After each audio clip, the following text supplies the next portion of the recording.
11절까지 말씀. 우리 짧으니까 함께 한 목소리로 읽어봅시다. 말라기서 1장 9절에서 11절까지. 만군의 여호와가 이르노라. 너희는 나 하나님께 은혜를 구하면서 우리를 불쌍히 여기소서 하여 보라. 너희가 이같이 행하였으니 내가 너희 중 하나인들 받겠느냐. 만군의 여호와가 이르노라. 너희가 내 제단 위에 헛되이 불사르지 못하게 하기 위하여 너희 중에 성전 문을 닫을 자가 있었으면 좋겠도다. 내가 너희를 기뻐하지 아니하며 너희가 손으로 드리는 것을 받지도 아니하리라. 만군의 여호와가 이르노라. 해 뜨는 곳에서부터 해 지는 곳까지의 이방 민족 중에서 내 이름이 크게 될 것이라. 각 초에서 내 이름을 위하여 분향하며 깨끗한 제물을 드리리니 이는 내 이름이 이방 민족 중에서 크게 될 것임이라. 아멘. 한번 따라 합시다. 헛되이 불사르지 말라. 네, 본문 중에서 10절에 있는 말씀인데요. 헛되이 불사르지 마라 하는 그런 제목으로 오늘 말씀 연을 나눕니다. 본문을 사실 읽으려면 최소한 한 6절에서 14절까지는 읽고서 나눴으면 좋겠는데 일단 우리가 3절 읽었습니다. 제가 말씀을 풀면서 같이 살펴보겠습니다. 말라기서는 구약 성경의 마지막 책입니다. 마지막 책이라 그래서 말인가 보다 말. 그 다음에 무슨 시즌인가? 기, 그러니까 쥐라기, 백악기, 말라기 이렇게 생각하는 주일학교 어린이들도 있을 수 있는데 이 말라기는 사실은 그런 의미가 아니고 사람 이름입니다. 선지자 말라기가 기록했었던 그 책이 되는 거죠. 말라기 선지자는 구약의 마지막 선지자이고요. 말라기 이후에는 사실 400여 년간 하나님이 말씀을 주시지 않으십니다. 침묵의 시간이 있었고요.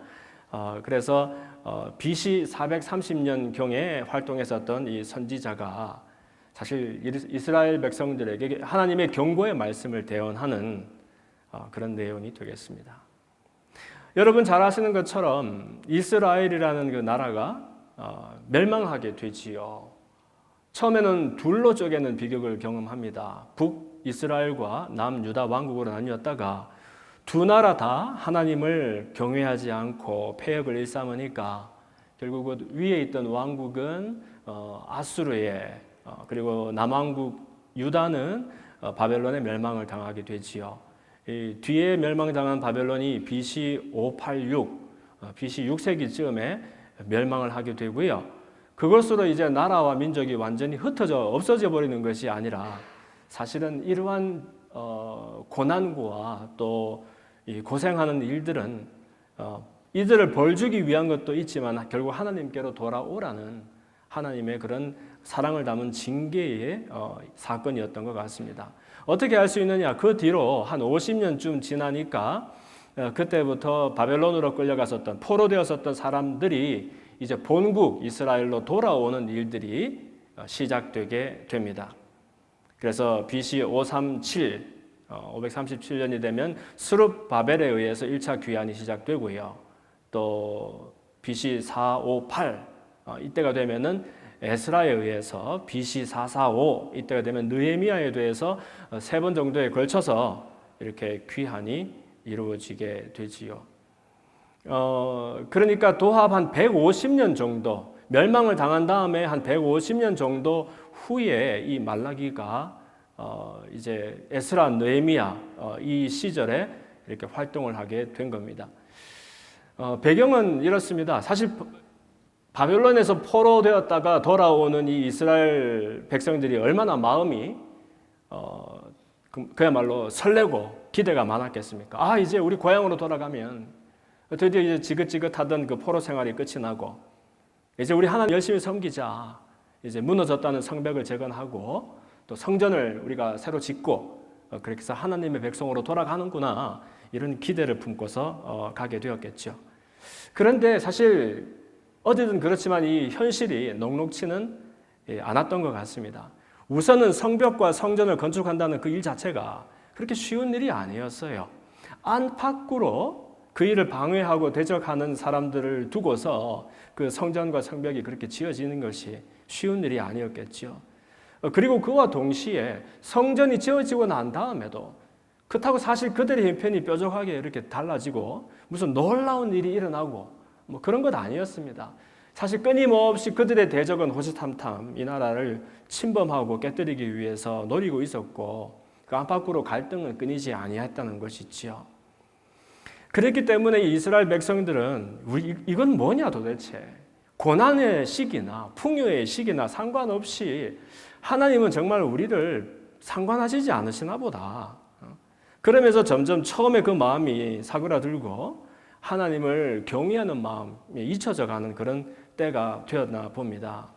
그래서 이 말라기가 사실 하나님의 마음을 품고서 이스라엘을 이제 경고하게 되는 거죠.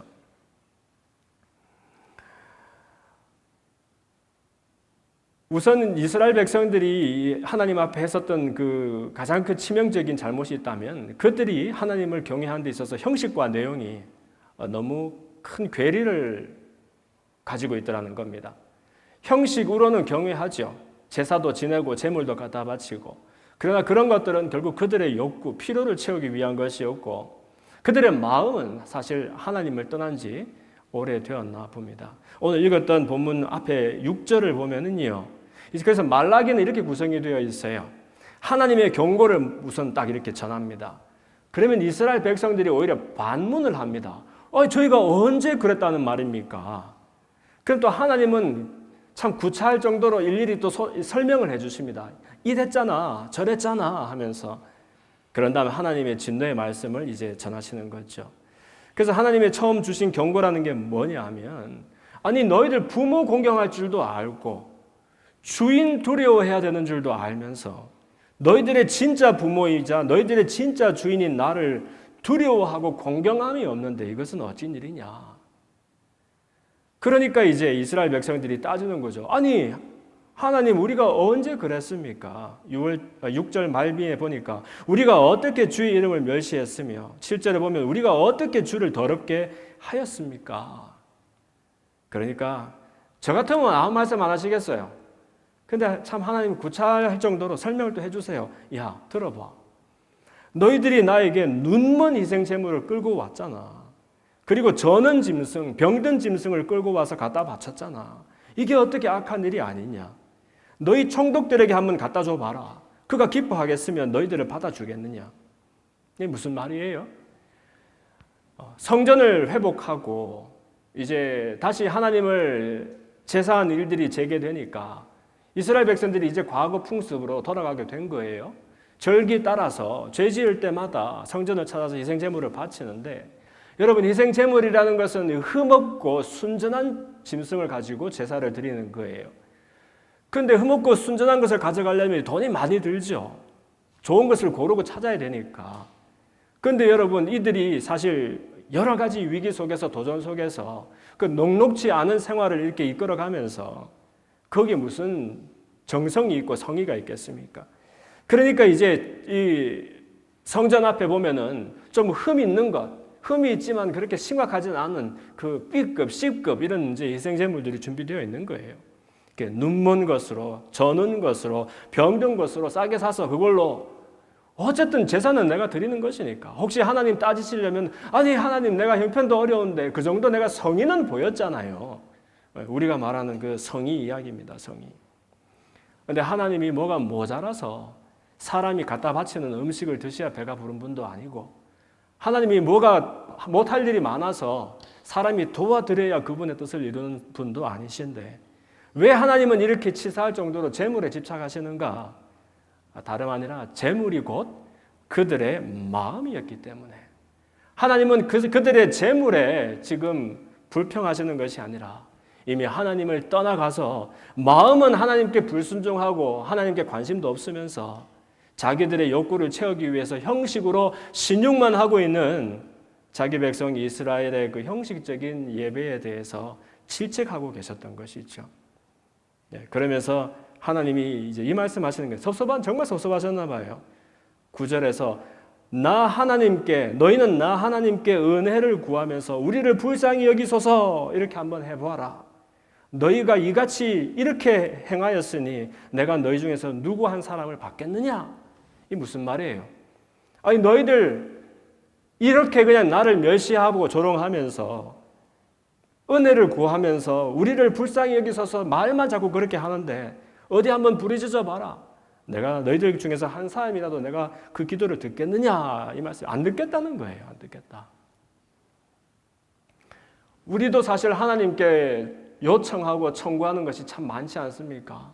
왜냐하면 우리가 아무리 배움이 없고 모자라는 사람도 내 힘으로 내 인생을 일구어 나갈 수 없다는 것을 다 알고 있기 때문에 문제를 만날 때마다 어려운 상황에 놓일 때마다 우리는 습관처럼 주님 앞으로 달려나갑니다. 하나님 나를 도와주십시오. 하나님 은혜가 아니면 살 수가 없습니다. 그게 뭐예요? 은혜를 구합니다. 나를 불쌍히 여기소서 하는 것이 우리들의 트레이드 마크란 말이에요. 그런데 만약에 우리의 신용은 그렇게 하고 있는데 우리의 마음속에 하나님이 주인 된 것이 없고 여전히 내가 주인이고 내 국리로 살아가는 그런 삶을 살아가고 있다면 어떻게 보면 하나님이 똑같은 말씀을 오늘도 하지 않으시겠습니까? 그래서 하나님이 이제 10절 말씀에 너희가 내 제단 위에 헛되이 불사르지 못하게 하기 위해서 너희 중에서 누가 성전 문을 닫을 사람이 있었으면 좋겠다. 내가 너희를 기뻐하지 아니하며 너희 손으로 드리는 것 받지도 않겠다. 이렇게 말씀하시는 거예요. 하나님 뒤끝이시네요. 그러면서 내가 무엇이 모자라서 궁에서 너희들에게 경배를 이렇게 구걸하는 것이 아니다. 너희들이 안 하더라도 너희들이 이방인이라고 손가락질하는 저 많은 열방의 민족들이 내 이름을 높일 것이며 너희들이 안 하더라도 그들이 깨끗한 제물로 나에게 가지고 올 것이며 너희들이 하지 않더라도 그들이 나를 경외하며 나를 두려워하는 사람 것이 어떤 것인지 알게 될 것이다 라고 말씀해 주시는 거예요. 이 말씀은 너희들이 한번 고생해봐라 이 얘기가 아니라 돌아오라는 거예요. 신용 안 해도 괜찮으니까 마음을 돌이키라는 거예요. 무슨 재물을 막 이것 잡고 저것 잡고 안 해도 괜찮으니까 나 필요 없으니까 돌아오라는 거예요. 이것이 말라기에 담겨있는 하나님의 호소가 되는 겁니다. 헛되이 불사르지 못하게 하기 위하여 오늘도 얼마나 많은 예배라는 이름으로 하나님께 경배 드린다는 그런 어떤 이유로 헛되이 불사르는 그런 것이 되지는 않는지 우리 살펴보는 지혜가 있었으면 좋겠어요. 저는 역사를 되게 싫어했습니다. 자랄 때 역사 과목이 원래 역사는 그렇게 공부하는 게 아닌데 이상하게 역사 선생님들마다 막 숫자를 물어보고 장소를 물어보고 사람 이름을 물어보고 아니 내 친구들 이름도 다 외우기 어려운데 그걸 왜 내가 외워야 하며 역사가 너무너무 싫었어요. 그런데 알고 보니까 세상에 역사만큼 중요한 공부는 없더라고요. 그래서 철들고 난 다음에는 내가 싫어하는 줄 알았던 철학과 또 역사와 또 그것을 다 신여처럼 사용해야 되는 이 신학이 저에게 얼마나 큰 보배가 되었는지 몰라요. 그런데 여러분 역사라는 것을 왜 공부하느냐 하면 우리 역사를 돌아보지 아니하면 마치 우리가 하늘에서 갑자기 뚝 떨어진 사람들처럼 나를 생각하게 되는 거예요. 그리고 지금 내가 경험하고 있는 이야기가 마치 내가 처음으로 쓰는 이야기인 것처럼 그렇게 생각하게 된다는 거죠. 근데 사실 지금까지 되어온 이야기들을 다 낱낱이 훑어보면 내가 하늘에서 갑자기 떨어진 것이 아니라 이러한 이야기를 이어받아서 그 이야기를 이어서 쓰고 있는 것이 내 이야기구나 느끼게 되는 거죠. 교회사의 중요성이 바로 그 때문입니다. 우리가 교회 역사가 불과 2000년밖에 안 되잖아요. 그 2000년밖에 안 되는 그 역사를 한번 우리가 돌아볼 때 우리가 오늘날 경험하고 같이 스트럭을 하고 있는 이 모든 도전과 문제들이 이 새로운 것이 아니라는 거. 그리고 사실은 그 똑같은 고민과 문제들을 그 2000여 년 동안 주님의 교회가 붙들고 실행하면서 지금까지 왔다는 것을 우리가 생각하게 되어요. 그래서 교회사를 다른 말로 롤러코스터를 타는 것 같다. 정말 좋을 때는 좋은 줄 알아서 막 좋다가 안 좋을 때는 그냥 뭐 사정없이 내려 꽂았다가 그런 역사를 볼 수 있는 거죠. 교회의 처음이 언제였습니까? 예수님이 이 땅에 오셔서 사실 거기에다 이제 제자교회 이렇게 이름 붙이고 교회를 짓지도 않으셨고 그냥 12명 이 어설픈 어부들을 불러 모아서는 그렇게 이제 그분의 교회가 시작된 거 아닙니까? 그러다가 서기 29년에 오순절에 성령의 역사가 일어나고 그때로부터 이제 본격적인 교회 시대가 시작되었지 않습니까? 근데 시작될 때 이 교회라는 것은 우리처럼 이렇게 정말 너무 안락하고 또 너무 이렇게 팬시하게 이렇게 시작한 것이 아니라 교회는 곧 박해였고 교회는 곧 불이익이었고 교회는 곧 고난이었던 모양으로 시작이 되었다는 거예요. 그래서 지금은 교회 다니려고 그러면 너무 좋은 일이죠. 너 어디 가? 너 교회 가려고 해. 아유, 교회 가는구나. 잘 갔다 와. 이러잖아요, 여기는. 당신 종교가 뭡니까? 저 교회 다니는데, 아유, 교회 다니시는 분이시군요. 왠지 더 예쁘고 근사해 보이고, 그렇지 않습니까? 그런데 옛날에는 이 교회 다닌다, 내가 예수를 믿는다 하는 것은 자동으로 불이익과 또 핍박과 곤란을 이야기하던 그런 시작이었단 말이에요. 그래서 무려 300여 년간, 여러분 한 300년 정도 살아본 분 있습니까? 이 중에서? 없죠. 한 300년 정도를 교회는 핍박 아래에 놓여있게 됩니다. 긴 시간이죠. 64년에 로마의 대화재가 일어나죠. 그 대화재의 탓을 누구에게 돌립니까? 예, 크리스천들에게 돌립니다. 그래서 네로 황제 때에 어마어마한 무참한 박해가 일어나게 되죠. 81년부터 96년까지 15년간 이 도미티안 황제 때에 또 어마어마한 핍박이 있습니다. 예수 믿는다라고 말하면 그냥 바로 참수해버리던 그런 시절. 그러다가 303년이 되면은 이게 이제 박해의 어떤 클라이막스예요. 디오클레시안 황제 때에 이때 이제 최악이자 최후의 그런 로마 제국의 그 크리스천 박해가 일어나게 됩니다. 어마어마한 사람들이 예수 믿는다는 그 이유로 죽어나가는 그런 때였죠. 그러다가 이제 이 박해 이후에 콘스탄틴 황제가 즉위를 하고 이 사람의 이제 어머니가 독실한 크리스찬이었죠. 그래서 이 콘스탄틴 때에 이제 이 기독교가 국교가 아니라 이 로마에서 믿어도 괜찮은 여러 종교 중에서 하나로 이제 공인이 되게 되는 겁니다. 그러니까 이 종교 괜찮아, 이 종교 괜찮아, 크리스천? 오케이. 이제 이렇게 되는 거죠. 그 얘기는 밀라노 칙령 때에 더 이상 예수 믿는다는 이유로 사람들 죽이고 박해하지 말아라. 이제 이렇게 신앙의 자유가 주어지게 된 겁니다. 그 뒤로 이제 한 67년 정도 지난 다음에 380년에 이제 그 테오도시우스 황제 때에 아예 이 one of them이 아니다. 이 로마에서 믿어도 되는 종교 중에 하나가 아니라 우리 국교가 이제 크리스찬이다. 로마인으로 태어났다. 그 사람 크리스찬으로 태어난 것으로 하자. 이제 이렇게 되는 것이죠. 상상을 해보면 300여 년간의 그 무수한 핍박의 시절을 보내면서 이 콘스탄틴 대제 또 테오도시우스 대제 이런 사람 때에 이제 공인이 되고 또 국교가 되고 사실 굉장한 승리의 이야기였을 거예요. 얼마나 많은 사람들이 크리스천들이 환호하며 행복해 했을까요? 그런데 여러분 이것이 좋은 일은 우리가 봤을 때 좋은 일이라서 좋은 일이라고 말하는 것이지 사실은 사람은 나에게 진짜로 좋은 일이 무엇인지 잘 알기 어려운 것 같아요. 이렇게 핍박의 시대가 끝이 나고 오히려 풍요의 시대가 오니까 이때로부터 무엇이 시작되느냐 상상하지도 못했던 교회의 부패의 시절이 시작이 됩니다.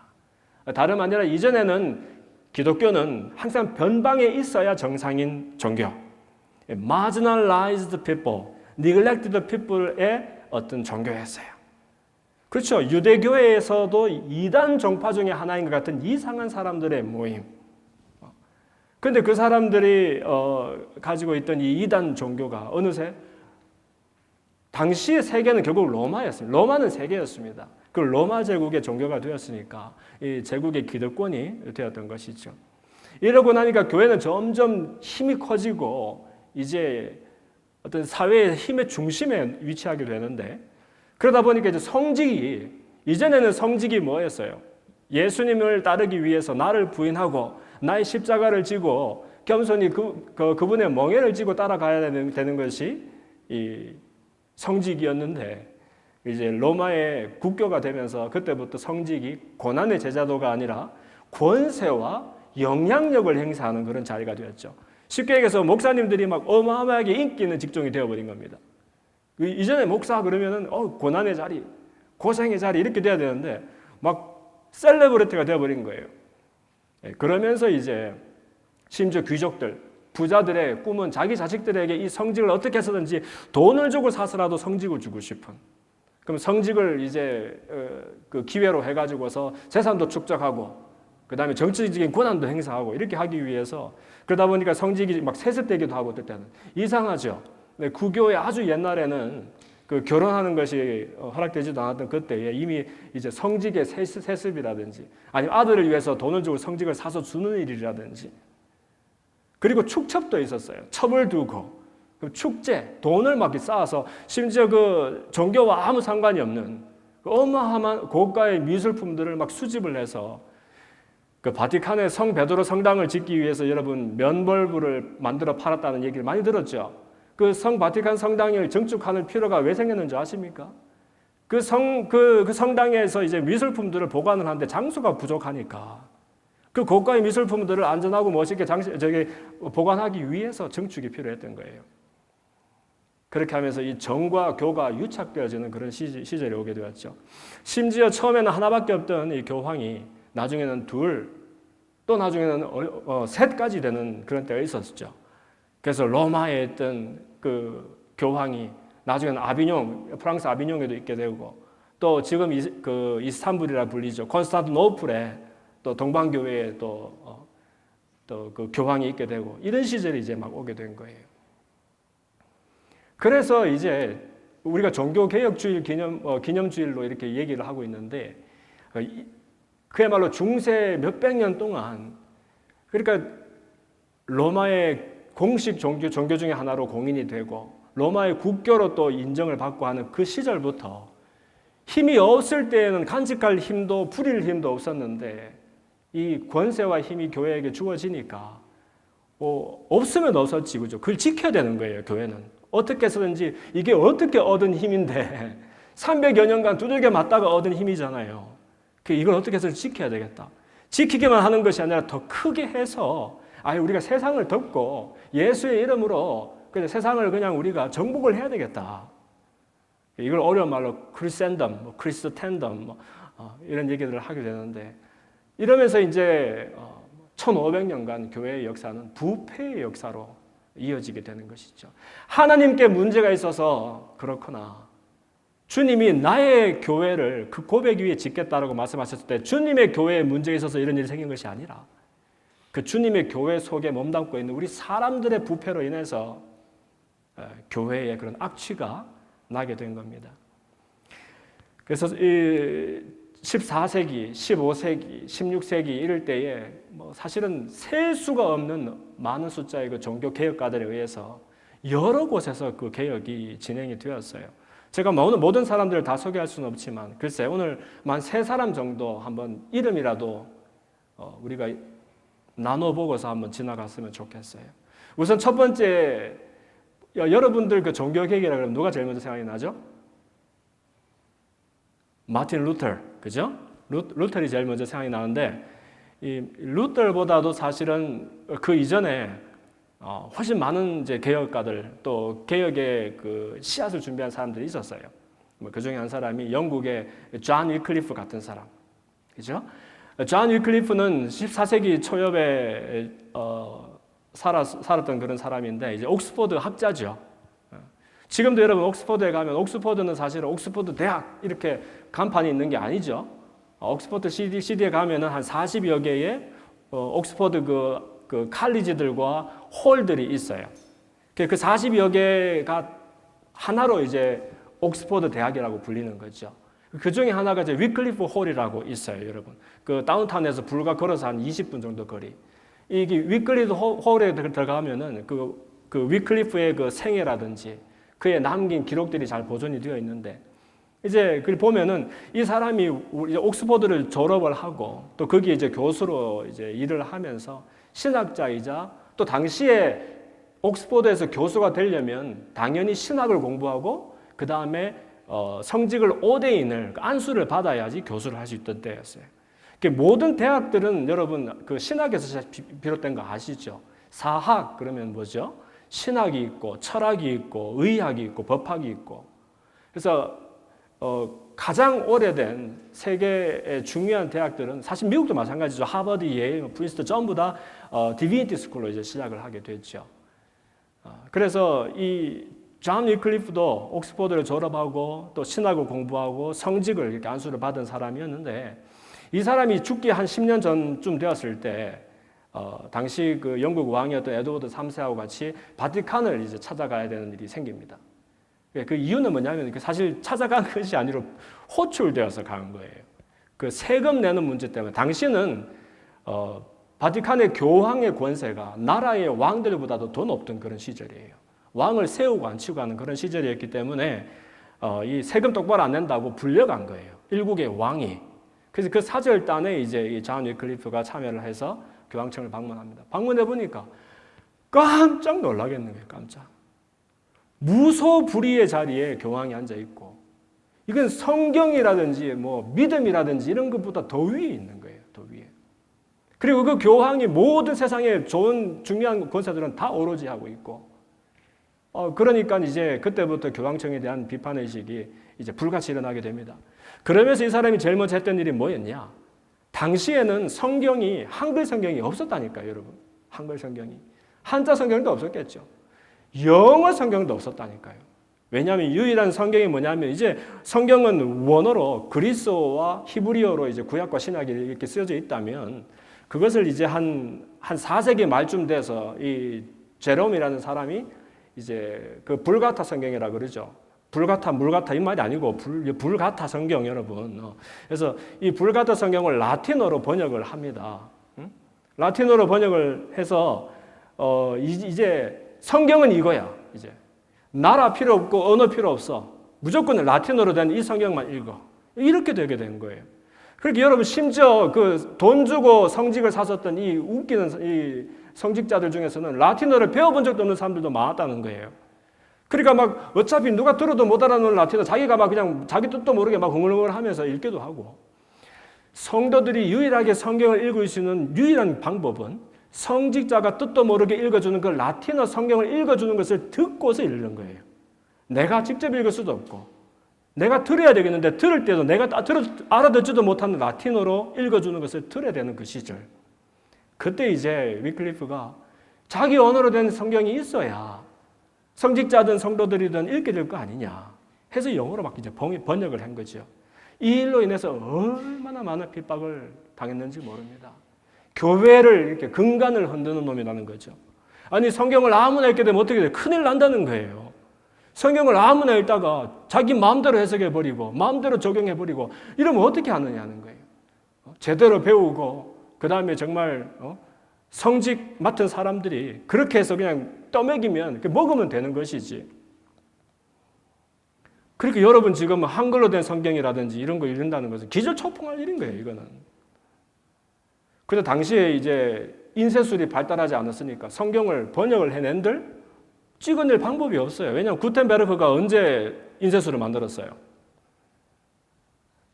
또 이렇게 언제 이런 거 싫어하지 여러분. 역사를 왜 연도를 자꾸 물어봐가지고 1450년이잖아요. 구텐베르크가. 그러니까 당시에는 이 인쇄술도 없던 때란 말이에요. 그러니까 이 위클리프가 번역을 해본들 무슨 소용이 있어요. 그래서 이걸 가지고서 번역을 해서 필사를 하는 거예요. 손으로. 영어 번역을 필사를 한다니까요. 하면 어떻게 하느냐. 롤라드라는 사람이 있어요. 저 사람들이 그걸 외워버려요. 외우고 읽고 하더니 그냥 전국으로 시키지도 않았는데 흩어져서 성경을 한 번도 들어보지도 자기 언어로 들어보지도 못한 사람들한테 읽어주는 그런 운동이 막 벌어지게 된 거예요. 그 사람들이 중얼중얼 한다 그래서 롤라드를 해요. 롤라드. 중얼중얼 한다는 말이에요. 그렇게 해가지고서 이제 그 막 사람들이 점점 성경에 대해서 많이 알아가게 되고 그것도 영어로 읽게 되고 하니까 이것이 큰 위협으로 느껴졌습니다. 그래서 결국에 이 사람은 뭐 나중에 죽지만 심지어 죽은 다음에 31년이 지난 다음 독일의 콘스탄츠에서 공의회가 벌어질 때 그때 이미 죽은 지 30년도 더 됐는데 이 존 위클리프 때문에 교회가 이 지형이 되었다 해가지고서 존 위클리프를 이단으로 판결을 내리고 그가 썼었던 모든 번역 성경과 책들을 불살라버리고 분석행위 아닙니까? 그리고 부관 참시해라. 부관 참시 뭐예요? 죽여서 묻은 사람 다시 끄집어내서 형을 집행하라는 거예요. 실제로 그 판결을 내리고 5년 뒤에 1428년에 아니 죽은 지 오래된 사람을 다시 끄집어내가지고는 시신과 의복까지 다 퇴어서 강에다 뿌려버립니다. 혹시 유물이라든지 천조각이라도 나오면 그걸 붙들고 사람들이 이 사람을 기억할까 싶어서. 존 위클리프는 그렇게 교회에 의해서 하나님의 성경을 번역하던 그의 노력이 물거품으로 돌아가고 오히려 무관참시되는 끔찍한 일을 경험했죠. 그런데 이것으로 끝은 아니었습니다. 이때에 얀 후스라는 사람이 보헤미아 그러면 오늘날의 체코 프라하 지역을 얘기하는 겁니다. 보헤미아에 있던 그 까렐 대학에서 공부를 하고 교수를 하고 있던 이 얀 후스라는 사람이 이 위클리프의 바톤을 이어받아서 개혁에 불을 지핍니다. 사실 까렐 대학은 조금 뒤에 생긴 대학입니다. 옥스퍼드가 얼마 안 됐죠. 생긴 지가 한 1000년 정도 된 학교 아닙니까? 11세기. 그리고 뭐 스페인의 볼로냐 대학이라든지 이런 대학들이 제일 먼저 생긴 학교들이고 그대로 한참 뒤에 한 300년 뒤인가 그때 이제 우리 보헤미아에도 좋은 학교가 있어야 되지 않겠느냐 해서 옥스퍼드를 본받아서 이제 만든 게 까렐 대학이에요.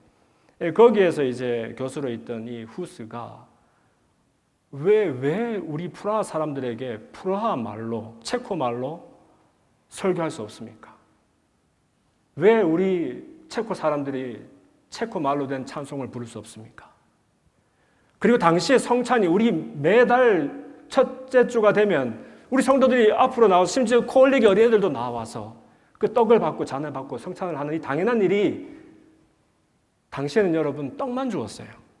여러분 지금 잔 받는 거 너무너무 정말 놀라운 축복이라고 생각해야 돼요. 떡만 주었다니까. 왜 그런지 아십니까?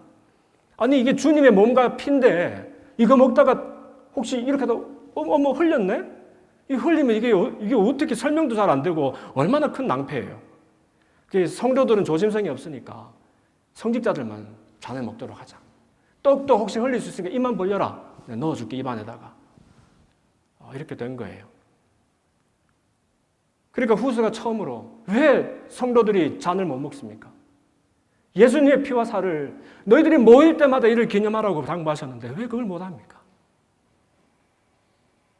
하면서 이제 그런 얘기들을 했다가 교회로부터 특히 교황청으로부터 어마어마한 비난을 받고 이단 시비에 걸리게 되죠. 결국 그렇게 하다가 심지어 이 후스가 처음으로 면벌부에 대한 공개적인 비판을 하게 됩니다. 당시에 이제 바티칸에서 성 베드로 성당을 짓겠다고 재정이 너무 이제 많이 필요하게 되니까 당시에 이제 구교에서 연옥 사상을 들먹이면서 죽은 다음에 천당 가기 전에 그 연옥에 다 이렇게 모여 있을 때 당신들 부모 형제 그 사람들의 영혼을 위해서 교회에서 기도해 줄 테니까 사실 면죄부라기보다는 면벌부죠. 그 벌을 면해 주겠다는 거예요. 헌금해라. 헌금하면은 그 벌을 스킵을 하고 천당 갈 수 있도록 우리가 미사를 드려주겠다. 그리고 테젤이라는 그 유명한 부흥사, 당시 유명한 부흥사가 그 기가 막힌 그 문학적인 표현을 했잖아요. 당신의 그 연보가 헌금을 말하는 거예요. 떨어져서 항아리 바닥에 부딪힐 때 쨍그랑 나는 그 소리와 함께 당신의 부모의 영혼은 천국으로 올라간다. 그래서 이 면벌부를 공개적으로 비판해서 결국 똑같은 콘스탄츠 종교회의에서 이 사람이 붙여지게 됩니다. 사실 그 당시 황제의 동생이었던 그 지기스문트라는 그런 왕자가 있었는데 이 사람이 너 걱정하지 마라. 네가 와서 무슨 일을 당하더라도 너의 안전은 내가 책임져 주겠다. 그런 말을 하고 이 후스도 학자의 양심을 가지고 내가 어디 가든지 진리를 선포하겠다. 이렇게 해서 참석하게 되는데 사람 믿을 거 하나도 없는 거죠, 세상에. 후스는 그 자리에서 체포되고 고문당하다가 결국 이듬해에 화형을 당해서 형장의 이슬로 사라지게 됩니다. 후스라는 이름 자체가 거위라는 뜻입니다. 거위. 그래서 후스는 곧잘 자기를 거위로 표현하곤 했어요. 지금 거위는 죽습니다. 그러나 100년 뒤에 백조가 올지 모릅니다. 그 백조의 입을 나처럼 틀어막지는 못할 것입니다. 그래서 알고 얘기했는지 모르고 얘기했는지 자기의 입은 지금 털어막을 수 있을지라도 감추어진 진리를 영원히 감출 수 없을 것이다. 100년 뒤에 누가 옵니까? 마틴 루터가 오는 겁니다. 마틴 루터가 1517년에 10월 31일에 그 전에도 사실은 여러 가지 이야기 속에서 이루어진 일이지만 이 비텐베르크라는 그 기념교회의 그 출입 현관문에다가 흔히 이제 우리가 95개조의 반박문이라고 이렇게 얘기를 하는데 그 thesis죠. 논제를 이렇게 못질을 합니다. 그게 뭐냐면 이 사람 학자였어요. 사실 비텐베르크 교수기도 했고 당시에 이제 사람들은 논쟁이 워낙 중요하니까 관심 있는 주제들마다 붙여놓고서 우리 같이 한번 토론하자 하는 거예요. 95개조에 걸쳐서 이 면벌부가 얼마나 비성경적이며 터무니없는 것인가 우리 토론하자 하는 학자적인 제안이었어요. 그런데 항상 이 권위를 가지고 있는 사람, 그 권위가 위협된다 생각하면은 목숨 걸고서 그것을 탄압하게 되는 것이죠. 이 일을 계기로 해가지고서 이 마틴 루터는 교황청에 미움을 받게 되고요. 근데 이제 똑같이 사실은 뭐 최후의 종교 회의에 붙여지기는 됩니다만은 후스처럼 죽지는 않아요. 그 제가 까닭을 제가 살펴보니까 후스가 죽었던 이유는 그 회의가 교회에 의해서 주최된 것이었고 똑같은 종교 회의였지만 이 루터가 붙여졌었던 이 보름스 회의였죠. 거기는 교회가 아니라 제후들에 의해서 정치적인 권력들에 의해서 참 너무 큰 아이러니 아닙니까? 정치적인 권력이 교황청의 위협으로부터 루터를 살렸다. 가톨릭 수사였던 이 사람이 그래서 솔라 피데이 오직 믿음으로, 솔라 스크립투라 오직 성경으로, 솔라 크리스투스 오직 예수, 솔라 그라치아 오직 하나님의 은혜, 솔라 데오 글로리아 오직 하나님의 영광을 위해서 라는 그런 솔라 표현을 써가면서 이 종교개혁의 기치를 올렸다고 할 수 있겠습니다. 그래서 성도들도 노래하게 합시다. 무슨 말? 오늘 우리 노래 불렀잖아요, 아까. 이제는 못 불렀다니까요. 성도들도 노래하게 합시다. 성직단어나 부르지 말고. 그 다음 독일어로 이 사람이 사실 그때 성에 갇혀가지고 어디 갈 데도 없을 때였는데 독일어로 번역을 하게 됩니다. 그래서 독일어로 우리 독일 사람들이 성경을 읽을 수 있도록 합시다. 지금 보면 너무 당연한 것 같은 그 이야기들이 이렇게 목숨을 걸고 얻어야 했었던 그런 일들이었나 봅니다. 그래서 이전에는 이 예배당에는 제일 가운데 뭐가 있냐면 성찬대가 있습니다. 성찬대. 성찬 중심이었어요. 그런데 이제 이 루터를 다음으로 해서 많은 개혁가들이 오직 말씀이라고 얘기하니까 성경의 권위 그 위에 무엇도 두지 맙시다. 그러니까 이제는 이 예배당 한가운데에 설교 단상이 놓여지게 되는 겁니다. 설교가가 높거나 설교가 오직 중요한 액티비티가 돼야 된다 그런 말은 아니지만 하나님의 말씀이 그 어떤 권위보다 위에 있도록 합시다. 저는 이 교회 사회 이야기 또 종교개혁 이야기를 돌이켜볼 때마다 사실 나의 오늘의 자리를 발견하는 중요한 단서가 된다고 생각합니다. 물고기는 물을 보지 못합니다. 평생 물속에 사는 물고기는 물속에 있는 다른 모든 것들을 볼 수 있지만 정작 물은 보지 못합니다. 우리는 항상 우리를 의의 자리에 진리의 자리에 두고 세상과 대화를 시작합니다. 그래서 나와 다른 이야기를 만날 때마다 그것은 불이야 라고 생각하고 무섭게 싸우고 투쟁하게 되지요. 그러면서 우리는 사실 우리의 끊임없는 관심사는 내 욕구를 채우기 위한 것입니다. 하나님을 만나고 뜨겁게 경험하는 것도 심지어 그분을 통해서 나의 소원이 이루어지는데 우리의 관심사가 있다는 것이지요. 이것은 어떻게 보면 말라기 시절에 이스라엘을 향해서 말라기 선지자가 대언했던 하나님의 마음과 같은지도 모릅니다. 오늘 우리의 교회는 여전히 하나님의 나라보다 내 나라, 내 교회의 나라를 먼저 생각하는 그런 교회는 아닌지, 우리는 진리를 지키기 위해서 때로는 의분을 품는다라고 말하지만 사실은 내가 혹시 불의의 자리에 종종 놓여지지는 않는지 살펴보는 지혜가 있었으면 좋겠습니다. 독일 콘스탄츠에 가면은 그 콘스탄츠가 호수 도시입니다. 그 호숫가에 여러분 어마어마하게 크고 아름다운 동상이 져 있어요. 한 9m, 10m 정도 되는 것 같은데 그 여인상인데 보면은 창녀입니다. 근데 콘스탄츠가 사실 창녀로 유명하던 도시입니다. 근데 그 창녀가 양손에 뭘 이렇게 들고 이렇게 서 있어요. 이렇게. 전 처음에 뭔가 몰랐는데 자세히 들여다보니까 한 손에도 사람, 한 손에도 사람. 왼손에는 교황이 놓여져 있고요. 오른손에는 황제가 놓여져 있어요.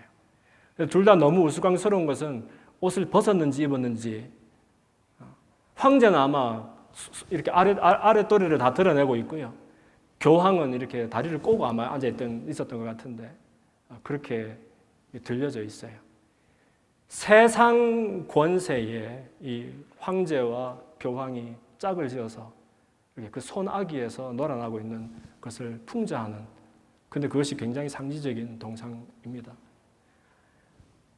교회 하겠다고, 그것도 좋은 교회 하겠다고 열심만 내다가 사실은 교회의 주인 되신 예수님이 잊혀지는 그런 일이 우리 가운데는 없기를 종교개혁 기념주일에 한번 살펴보는 기회가 되었으면 좋겠습니다.